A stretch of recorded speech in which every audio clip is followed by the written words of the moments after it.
정성산 TV를 애청해주고 계시는 모든 분들께 진심으로 감사드립니다. 이번 시간에는 북괴 김정은의 충격 돌변, 똥 밟은 김정은, 러시아 북한 파병 압박, 러시아 지원 이후 북한, 러시아 맹 비난 중. 이번 소식의 핵심은 과연 무엇이겠습니까? 얼마 전에도 방송을 해드렸습니다만 지금 북괴 김정은과 러시아 푸틴 대통령이 맺은 신군사 동맹, 미국을 비롯한 서방 군사 전문가들은 북한과 러시아의 신군사 조약은 오래가지 못할 것이다 라고 강조했지요. 정성산TV 좋아요, 구독, 알림은 큰 힘이 되겠습니다.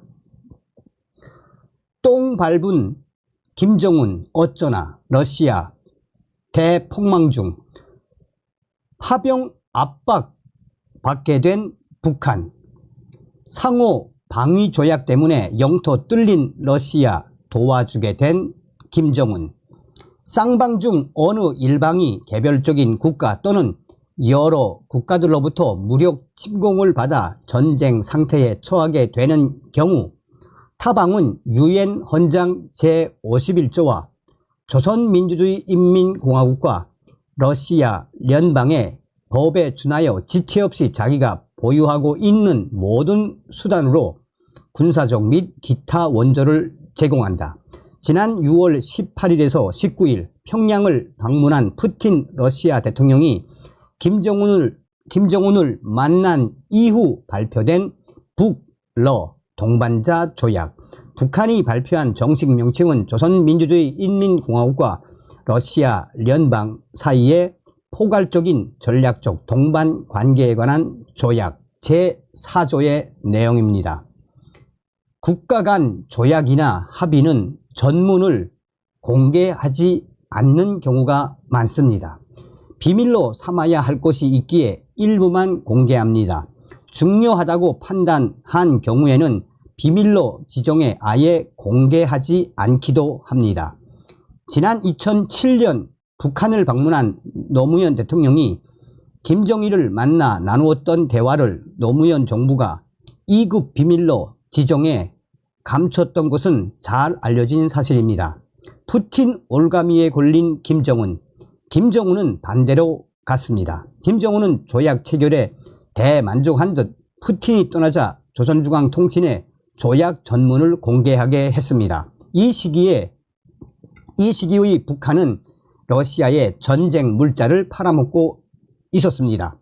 러시아로부터 발전된 미사일과 로켓 기술을 도입해서 만든 신형 미사일과 정찰 위성 발사를 위한 발사체, 로켓 시험 발사에도 열을 올렸습니다. 당시에는 마치 김정은이가 꽃길을 걷는 것처럼 보였습니다. 핵을 가진 나라는 타국의 보호를 받는 듯한 느낌의 안보 조약은 여간에선 맺지 않습니다. 핵을 가진 것은 동맹 없이도 자기를 지키겠다는 뜻이기 때문입니다. 핵을 개발했음에도 김정은이 러시아와 상호 방위 조항이 포함된 조약을 맺은 것은 두려움 때문이 확실합니다. 유엔 안보리 대북 제재를 어기고 러시아로부터 미사일과 로켓 기술을 도입하고 러시아에 무기를 수출한 북한으로서는 대한민국과 미국의 응징을 염려해야 합니다. 한미는 북핵을 무력화하는 작전을 구사할 능력이 있으니 김정은이는 기댈 언덕이 필요했던 것입니다. 그런데 북한 무기를 사주어 북한 경제를 살려준 푸틴이 이런 조약까지 맺어줬으니 김정은이 너무도 감사해 러시아는 이 조약을 철저히 지키라는 뜻으로 전문을 공개했을 가능성이 매우 높습니다. 우크라이나판 인천 상륙작전, 세상은 돌고 돕니다. 지난 7월 말 경천 동지할 사건이 일어났습니다. 미국 정보부대의 도움을 받은 우크라 전자전 부대가 은밀히 러시아의 쿠르스크 주로 침투한 것입니다. 쿠르스크는 우크라이나와 접경했지만 그 방면에서 러시아 군이 우크라이나를 침공하지는 않았습니다. 그때까지의 우크라는 빼앗긴 돈바스 수복에만 집중했습니다. 러시아는 우크라가 러시아 영토를 침공하리라고는 생각하지 못했습니다. 때문에 쿠르스크 방어엔 크게 신경 쓰지 않았습니다. 미국이 이런 허점을 알아차렸습니다. 그리고 그들이 훈련시키고 장비도 갖추게 한 우크라 전자전 부대를 우크라 특수전 부대와 함께 쿠르스크로 침투하게 했습니다. 침투한 이 전자전 부대가 다양한 발신기를 배치해 강력한 전파 방해를 쏘자 이 지역의 러시아 군 통신이 마비됐습니다. 그 순간 우크라 기동부대가 돌격, 일주일 만에 서울 면적의 1.5배를 점령해 버렸습니다. 러시아는 완전히 뚫린 것이며 완전히 폭망한 것입니다. 크루스크에도 러시아 군이 있지만 이들의 전투력은 형편없습니다. 징집병 부대이기 때문입니다. 만 18세가 된 러시아의 청년은 1년간 입대해야 합니다. 그러나 이들로 구성된 징집병 부대는 돈바스 지역에 투입되지 않고 있습니다. 전투력이 허약하기 때문입니다. 이들로서는 영토와 가족을 잃어 독이 오른 우크라이나 군의 저항을 감당할 수가 없습니다. 러시아 대폭망 중 푸틴은 징집병의 어머니들에 대해 각별히 신경을 씁니다. 1979년 소련이 특별군사작전이라는 이름으로 시작했다 실패한 아프가니스탄 전쟁의 기억 때문입니다. 소련은 아프간을 쉽게 보고 징집병으로 구성된 40만 군을 투입했다가 10년을 싸우고도 목표를 달성하지 못하는 낭패에 빠졌습니다. 그렇게 긴 전쟁으로 많은 징집병이 희생되자 러시아의 어머니들이 반전 데모에 나섰습니다. 이것이 소련군의 아프간 철수와 소련 붕괴의 한 원인이 됐습니다. 때문에 푸틴은 돈바스 지역에는 돈을 받고 복무하는 직업 군인 부대를 투입하고 있습니다. 우리로 치면 육군 특전사처럼 전원 직업 군인으로 구성된 부대를 파견한 것입니다. 자, 뒤통수 맞은 푸틴. 2022년 특별군사작전이란 명목으로 러시아가 우크라를 침공했을 때 벨라루스는 러시아의 동맹국이었습니다. 러시아는 속전속결로 우크라이나의 수도인 키이우를 점령해 항복을 받을 요량으로 키이우가 가까운 벨라루스를 통해 징집병으로 구성된 다수의 기동부대를 투입했습니다. 그러나 이 작전은 완전히 실패했습니다. 러시아군은 허겁지겁 벨라루스로 철군해야 했습니다.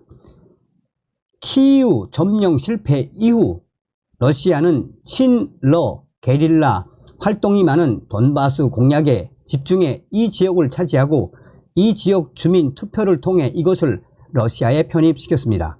러시아는 우크라가 돈바스를 수복하려고 하면 이는 우크라가 러시아를 침공한 것이라는 명분전을 펴며 질질 끌려고 한 것입니다. 그런데 크루스크가 뚫린 것입니다. 벨라루스 발목 비트는 푸틴, 러시아의 기대 한미에 대항하려고 한 김정은은 똥 씹은 똥 밟은 처지가 되어 버렸습니다. 북한 이상으로 압박을 받고 있는 것이 벨라루스. 벨라루스의 알렉산드르 루카센코 대통령은 지난 8월 18일 러시아 국경 러시아 방송 인터뷰에서 우크라가 벨라루스 국경에 12만 명 이상의 병력을 배치했으며 벨라루스도 전체 병력의 3분의 1을 이것에 배치에 대응했다고 말했습니다. 이는 러시아의 비위를 맞추기 위한 발언일 수 있습니다. 그리고 북대서양 조약기구 나토가 우크라이나에 공개적으로 군을 보낼 것으로 예상한다며 그럴 경우 제3차 세계대전이 벌어질 것이라고 했습니다. 이어 러시아나 벨라루스가 우크라이나에 전술 핵무기를 사용한다면 우크라가 매우 기뻐할 것이라고 확신한다며 핵무기를 사용하면 아마도 우리에게는 동맹국이 거의 남지 않을 것이며 동조하는 국가도 남지 않을 것이라고 한탄을 했습니다. 벨라루스 대통령은 푸틴은 벨라루스 지역에서 전술핵으로 우크라이나 공격을 검토하고 있는데 이것은 매우 부담스럽다며 그렇게 되면 벨라루스는 완전히 고립된다. 하려면 러시아 지역에서 하라는 푸념을 러시아 방송에서 한 것입니다. 푸틴으로부터의 압력이 너무 강해서 빙빙 꼬아서 그렇게 말을 한 것입니다. 북한의 김정은도 KGB 출신인 푸틴으로부터 비슷한 압력을 받고 있는 것으로 예측되고 있습니다. 이제 김정은 러시아 푸틴 대통령의 북한 파병 요청에 과연 어떻게 대응을 할까요?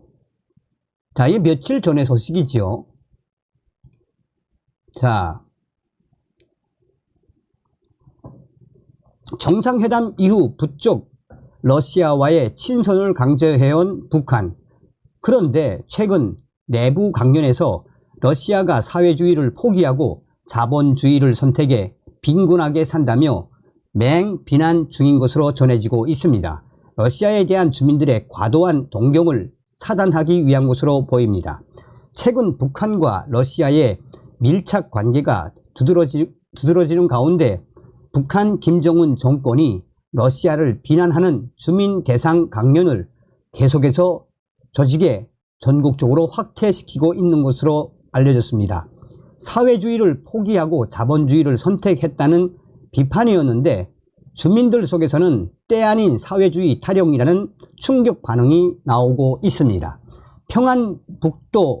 평안북도의 한 주민 소식통은 지난 22일 오늘 사회주의 붉은기를 끝까지 지키자는 여지에 정기 강연이 진행됐다면서 그런데 요즘 우리와 친밀한 러시아를 맹비난해 가며 사회주의를 지킬 것을 강조했다라고 말했습니다. 현장 강연 녹음. 이처럼 러시아의 군대가 적들의 심리 모략전에 녹아나다니 사회주의 운명이 경각에 달한 그 시각 반사회주의자들을 진압할 때 대한 국가 비상사태위원회의 명령 집행도 거부했고 심지어 어떤 부대는 반혁명의 편으로 넘어가는 망동까지 부렸습니다라고 현장 녹음 강연에서 밝혔습니다. 소식통은 불과 며칠 전 지난 16일 노동신문에도 김정은 원수님과 러시아 푸틴 대통령이 광복절을 맞아 축전을 교환한 소식이 실렸다면서 푸틴 대통령은 조선의 해방을 위해 어깨 겹고 싸운 붉은 군대 전사들과 조선의 애국자들에게 경의를 표한다. 이는 두 나라 사이의 선린 관계 발전의 기초라고 밝혔다고 전했습니다. 그럼에도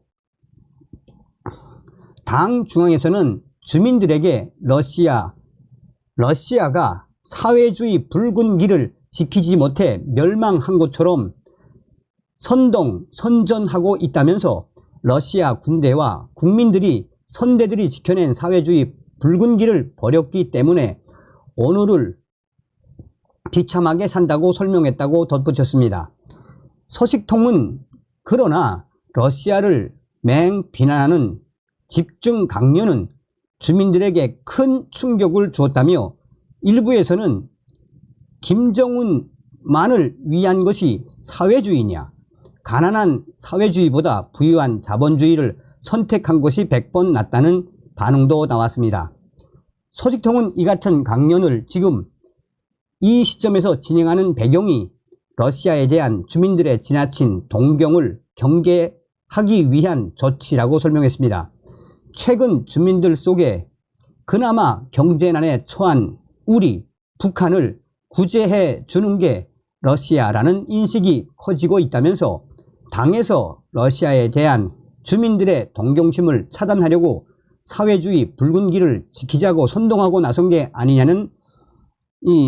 아니냐고 소식통은 반문했습니다. 이와 관련해 양강도의 한 주민 소식통은 이번 주 정기 강연은 사회주의를 버리고 자본주의를 택한 러시아의 실태를 비난하는 내용이었다라고 전했습니다. 강연은 황금 만능의 자본주의 사상에 물젖어 사회주의를 버렸다면서 세계 강국이었던 구소련의 위상이 추락했다고 선전한 것으로 알려졌습니다. 연단에 선 강사가 소련의 사회주의 붉은기가 내리우고 3세줄짜리 깃발, 러시아 국기, 깃발이 꽂힌 것을 바라보며 러시아 국민은 슬픔의 눈물을 흘렸다고 강연한 것으로 소식통은 전했습니다. 소식통은 최근 우리와 러시아가 중국보다 더 가까워지고 있는 것을 일반 주민들도 느끼고 있다면서 노동신문의 지면에도 특별히 러시아 소식이 자주 실리고 있어 러시아의 지원에 대한 주민들의 기대감도 큰 게 사실이라고 언급했습니다. 또한 당국이 러시아에서 식량과 원유를 대대적으로 지원받는다는 걸 주민들은 기정사실로 믿고 있는데 당에서 현 시기에 나서는 절박한 문제를 해결해주는 러시아를 사례로 들어 주민들에게 일부러 비난 선동하는 것이라고 덧붙였습니다. 특히 강연에서는 사상적으로 병들 대로 병든 이전에 소련군은 10월 혁명의 선열들이 피로써 쟁취한 사회주의 소련의 상징이며 제2차 세계대전에서 파쇼 도이칠란드 독일을 타승한 승리를 쟁취한 붉은 길을 버렸다고 비난했습니다. 강연 내용은 러시아가 사회주의를 버리고 자본주의를 선택해 지금 빈곤하게 사는 것처럼 전했다라고 밝혔습니다. 강연은 예전에 이 강대했던 구소련이 자본주의 현재를 선택함으로써 세계적 지위도 추락하고 러시아 국민의 삶도 사회주의 때보다 못하다는 취지였던 것으로 알려졌습니다. 소식통은 강연자는 황금 만능의 자본주의 사상에 물 젖은 총태는 자신의 운명은 물론 부모, 처자식, 조국과 인민, 사회주의 운명도 지켜내지 못한다는 역사의 교훈을 잊지 말아야 한다고 강조했지만 대부분의 참가자들은 식량도 없어 빌어먹는 처지에 무슨 사회주의 타령이냐며 냉담한 반응을 보였다라고 전했습니다. 다음 시간에 뵙겠습니다. 멸공.